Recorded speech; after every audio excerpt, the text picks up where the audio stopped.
ಇಂದಿನ ಕಾಲವನ್ನು ಒಮ್ಮೆ ಊಹಿಸಿಕೊ. ಹೆಣ್ಣು ಮಕ್ಕಳು ಎಲ್ಲಿ ಶೋಷಣೆಗೆ ಒಳಗಾಗುತ್ತಿರುವುದು.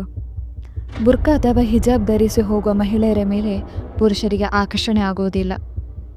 ಬುರ್ಕಾ ಮತ್ತು ಹಿಜಾಬಿನಲ್ಲಿ ಅವಳು ಸುರಕ್ಷಿತವಾಗಿರುತ್ತಾಳೆ. ಅದಕ್ಕಾಗಿಯೇ ಇಸ್ಲಾಂ ಅಂತಹ ವಸ್ತ್ರಗಳನ್ನು ಧರಿಸಲು ನಿರ್ದೇಶಿಸುತ್ತದೆ.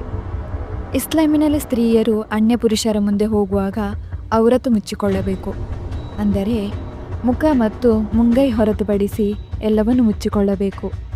ಹಾಗೆ ಮುಚ್ಚಿಕೊಳ್ಳದಿರುವವರಿಗೆ ಅಲ್ಲಾಹು ಕಠಿಣ ಶಿಕ್ಷೆಯನ್ನು ನೀಡುತ್ತಾರೆ. ಬುರ್ಕಾ ಧರಿಸಿದ್ದ ಸ್ತ್ರೀಯರ ಮೇಲೆ ಅದೇ ಕೋಮಿನ ಗಂಡಸರು ಮತ್ತು ಬುರ್ಕಾ ಹಿಜಾಬ್ ಧರಿಸಿದ್ದ ಮಕ್ಕಳ ಮೇಲೆ ಮದರಸ ಶಿಕ್ಷಕ ಲೈಂಗಿಕ ದೌರ್ಜನ್ಯ ನಡೆಸಿರುವ ಅನೇಕ ಉದಾಹರಣೆಗಳಿವೆ.